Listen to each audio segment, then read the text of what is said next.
The return to office war is raging, but who's winning? Fight! Are companies successfully marching employees into the office? Or are employees effectively fighting back so they can work the way they want to? Let's take a look at the lay of the land and go through the latest on the front lines. Later in the video, I'll also give you some air cover that can shift the battle lines in your favor. I'll provide specific tools and advice you can use today to win the battle for your own work style preferences. A quick note on terminology. RTO stands for Return to Office. It refers to policies or mandates that organizations implement to bring their employees back to the physical office space after the pandemic, when most companies that could, such as office workers, were working remotely. First, let's take a look at this term called coffee badging. There's all these terms coming up, and it's kind of interesting because some of them are clickbaity, but let's talk about what they mean. So this article says some workers say that they're coffee badging or swiping into work to show their faces before quickly returning home. So basically what's happened is that a lot of companies are pushing employees to go into the office, but employees are finding clever ways to comply with the letter of the law or the rule, but still push back in their own way to meet their own needs. Some workers are still coffee badging at work in violation of their mandates at work. And what coffee badging means is basically that employees are coming into work to satisfy their requirement, they're scanning their badge, and then rushing home. And a lot of people say these rules are unfortunately leading to what's called productivity theater, which means a lot of people acting like they're productive, but in fact, they're actually being counterproductive. Workers are swiping their badges to satisfy their return to office mandates, showing their faces to the boss, and connecting to the company Wi-Fi on their laptops to make it known that they were there before packing it all up again and rushing back home to really do their work. So companies, when they have return to office mandates, they've been having problems with employees actually following the rules. So then they started monitoring employees and started collecting metrics such as, are they actually badging into the office? Are they actually connecting to the office Wi-Fi? But employees are clever. They find their own ways around this by just showing up, grabbing some coffee, connecting to Wi-Fi, and then going home. This is probably more sensational news than reality, because if someone's taking the time to go into the office, go through all that overhead to go to the office, they're probably going to spend some more time than just grabbing coffee and going home. Unless, of course, they have some errands to run or some family matters. But for the most part, I think most people who go into the office will spend some reasonable amount of time there. So LinkedIn did a poll on this, and it wasn't a super big poll, but 1,500 people responded to the poll. Less than 20% said they're still coffee badging. So, regardless of how bad this trend actually is, which I don't think it's that big of a deal, but hey, if you're doing it, let me know in the comments below. It signifies that employees are pushing back. And so employees are pushing back in their own way against the corporate machine that's basically telling them, hey, get into the office. And in many cases, get into the office full time. Well, now let's take a look at another trend that's being coined by the media called hushed hybrid. And hushed hybrid is another way that employees are getting around this return to work or return to office RTO. What it means is they're pretending to be hybrid, but they're really mostly working from home, and in many cases, with the manager actually signing off on it. What it really means is that somehow the employee is on the manager's good side. The manager knows that the employee is more productive from home and values the employee, doesn't want to get into a situation of conflict where they may lose the employee. And so what essentially happens is that the employees work from home more often than the company policies would otherwise permit them to because of their managers. Now, having been a middle manager myself, I know they're often in this very difficult position because they're supposed to convey and enforce the policies of the company, many times that may be against their own better judgment and instincts. And so they're really caught in a bind as to what to do. And many managers just decide to do what they think is best and ask for forgiveness later. So the reality is, I think a lot of data shows that hybrid approaches work very well. And we'll take a look at some more data at the end of this video. So I think managers and ultimately a lot of companies too, the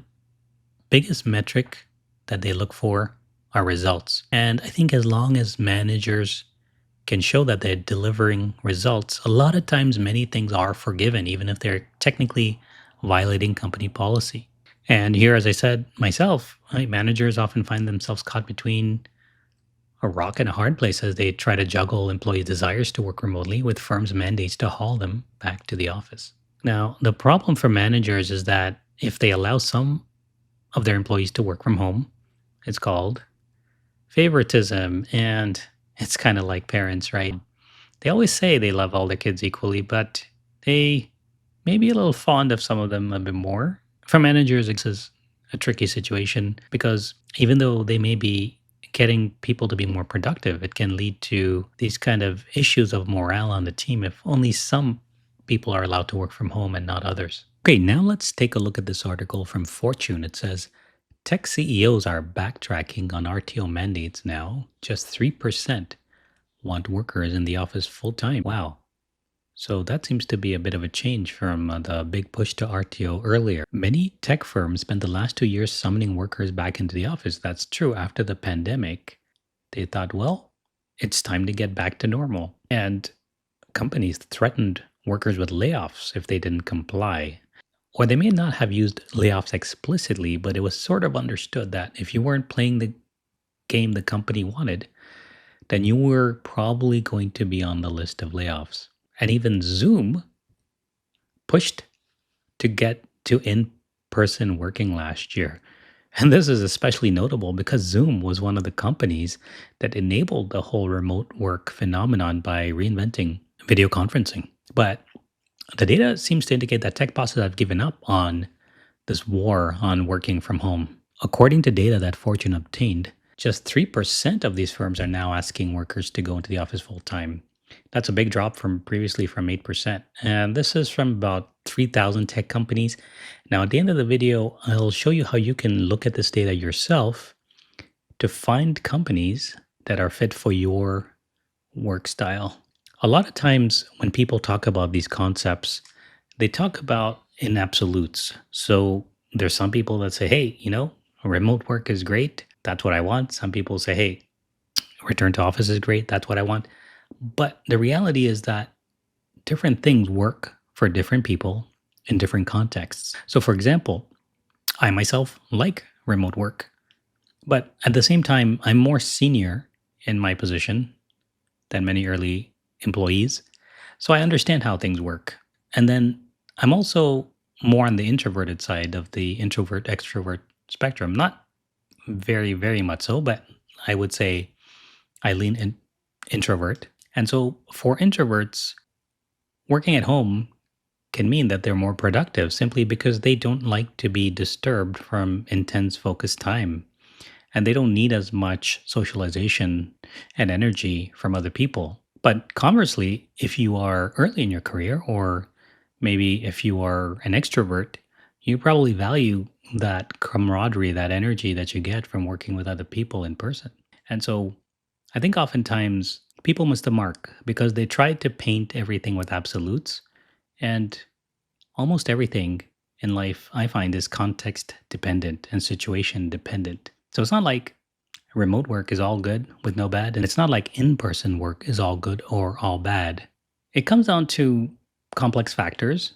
And so it's good for you to have the tools you need to figure out what works for you and match yourself up with a company that enables you the way you want to be enabled. And I'll show you how you can do that a bit later in this video. The article also says that 79% of tech firms are fully flexible, up from 75% in 2023. Wow.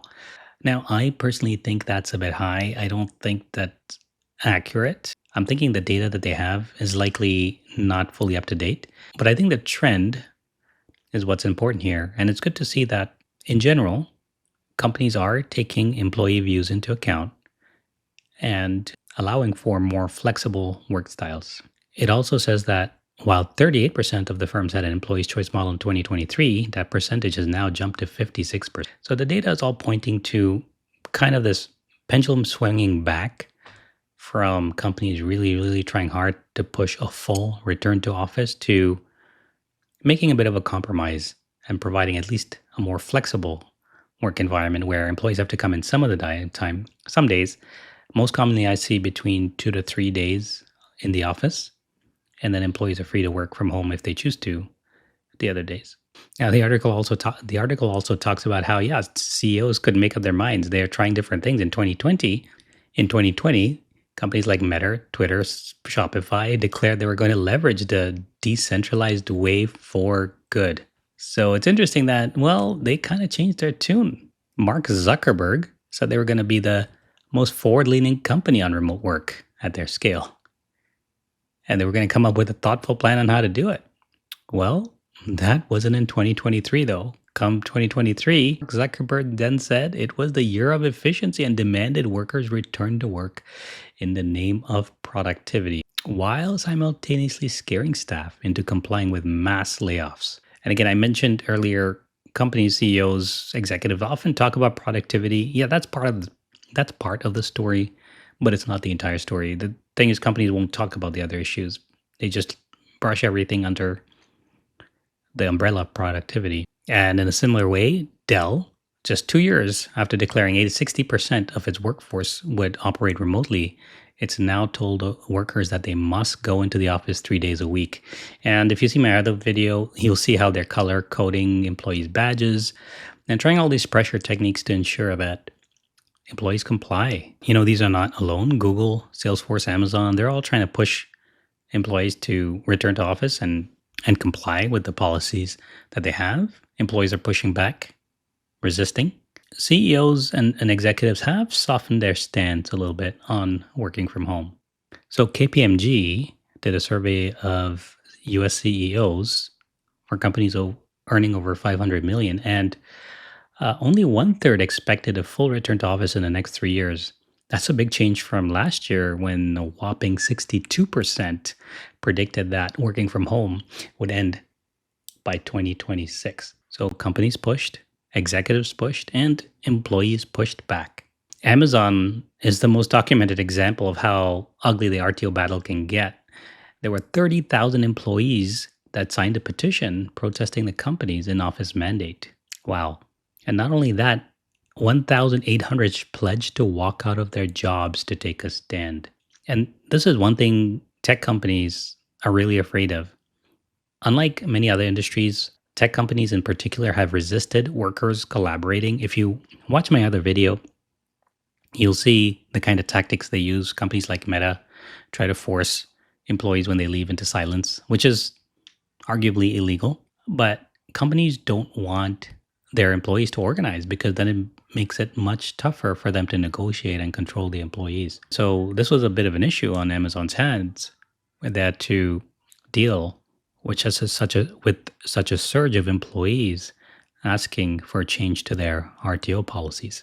And in fact, Amazon is still complaining that workers are dodging the 3-day in-office mandate, which, as I mentioned, sounds about standard for tech companies these days.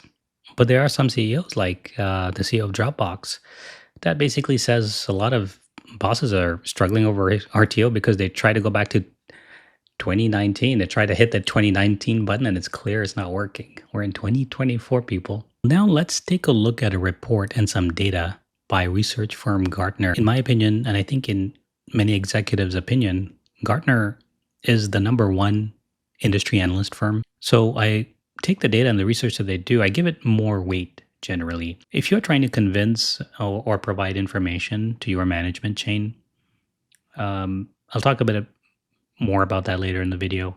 I think sources like these are good ones to use to provide the information. And let's take a look and see what Gartner actually says.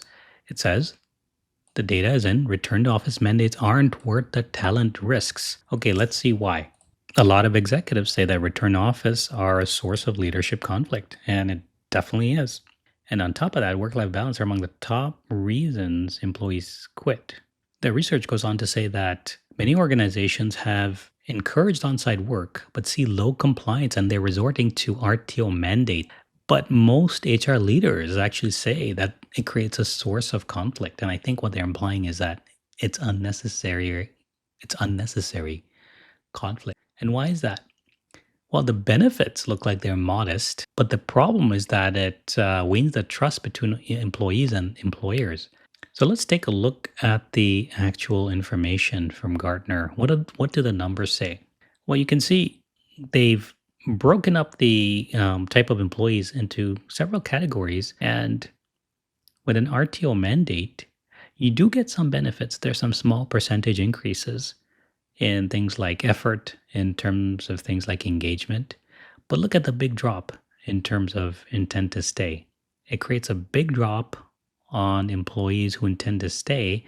And while employees might stay now in a bad job environment because they may just not have a better place to go, they're constantly going to be looking if you force them to work the way that they don't want to. And it's difficult to predict when the tide will turn. But if history repeats itself, then we can expect that to happen at some point. And when the tide turns, those companies that have been excessively forceful in mandating RTO are going to find that they've eroded the trust of some key employee segments. You can see that their high performing employees are most likely to leave. Then women are actually more likely to leave next. And then millennial employees as well are the next most likely to leave.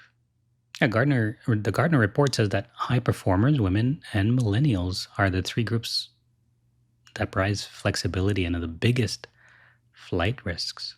And then with high performers, they feel especially resentful about mandates, especially if they've over delivered during the pandemic and even after.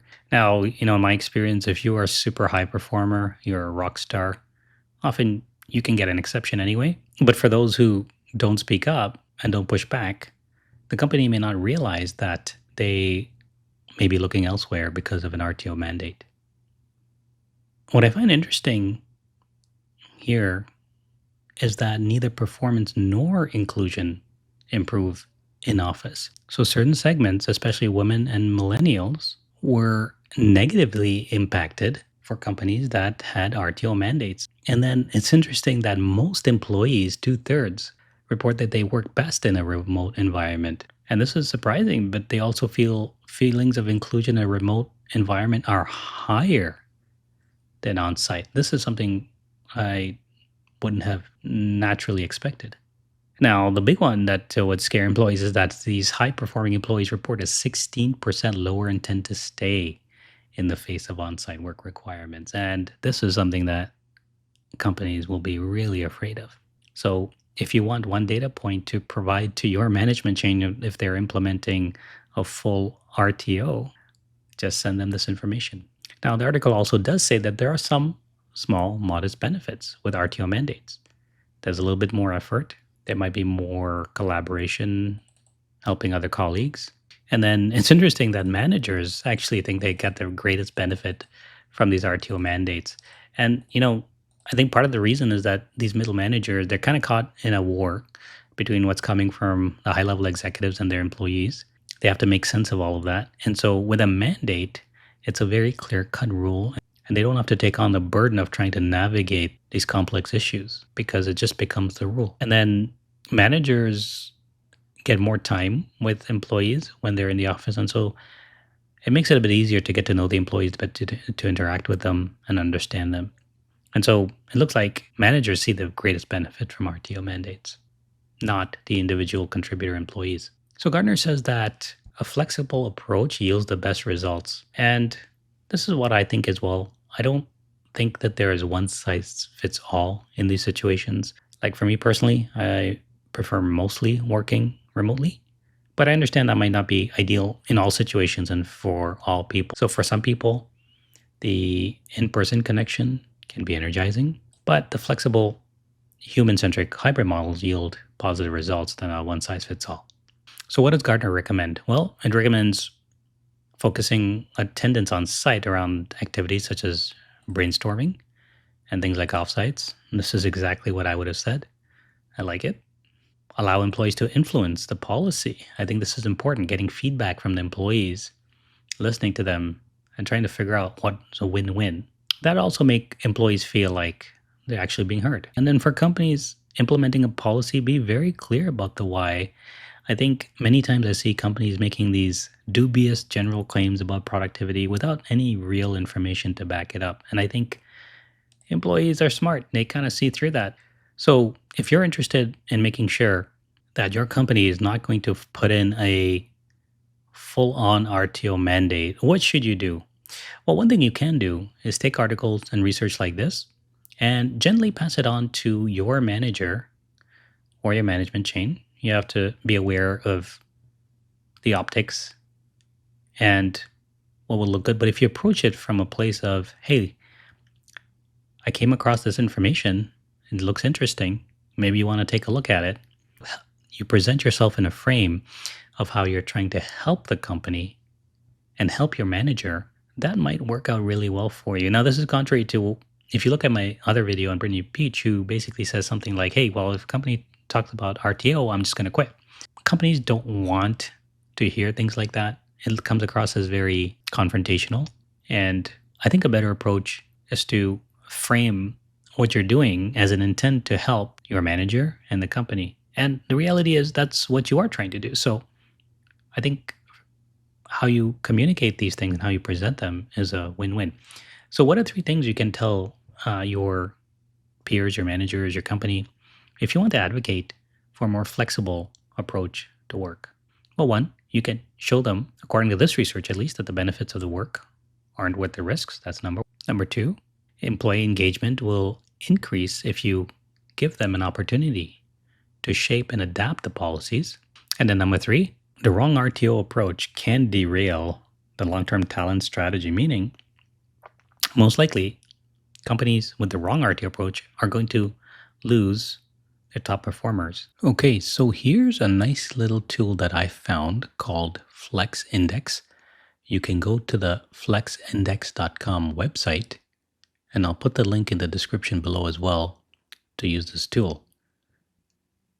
This site benchmarks metrics against peers and other trends so you can figure out what companies are offering in terms of their work style. So let me go down and just scroll down and enter company name. Let's try Google. Just type it into the search box. Click search. And you can see here that if I scroll down here, you can see, close that. You can see that for Google, it highlights what the requirements are in terms of the specific days of a week that you would need to go into the office if you worked at Google. So it's a really nice little tool to quickly see what companies are requiring their employees to do.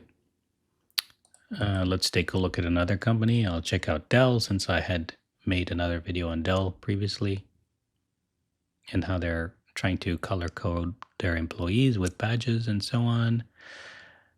And here you see Dell Technologies.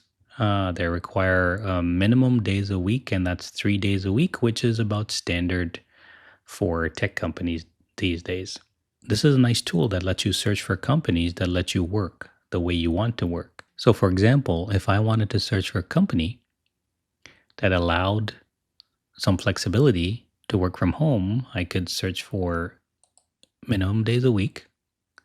And then let's say I'm interested in technology companies. And then let's say I prefer to work at larger companies. I could select employee size, let's say of over 5,000 people. And then you can see over here all of the companies that pop up that fit my requirements. And there's ServiceNow, there's eBay, there's DocuSign, Zoom, and so on. Okay, so it's a great tool that you can leverage if you're not getting to work the way you want to at your current workplace, and your efforts of providing the information in a nice way to your management chain doesn't work. Well, it doesn't hurt to keep an eye open on other companies that suit your work preferences. Okay, so who's winning the RTO war? Well, at the beginning, companies pushed hard, many for complete return to office, but employees pushed back. And right now, I'd say chalk one up for the employees this round. They've successfully pushed back on a complete RTO mandate, and there's a bit of a compromise solution with many companies adopting a hybrid approach. Now, personally, I think flexibility isn't just a perk, it's a necessity. And if the job market changes in future in favor of employees, I would expect to see companies become even more flexible. And companies should know that if they want to retain their absolute best people, they need to listen and to adapt. But what do you think? Have things changed at your workplace? Share your thoughts in the comments below. And thanks for watching The Clueless Employee. If you found this video valuable, don't forget to like, subscribe, and sign up for my free newsletter for tips on how you can level up your work game. Until next time, stay savvy.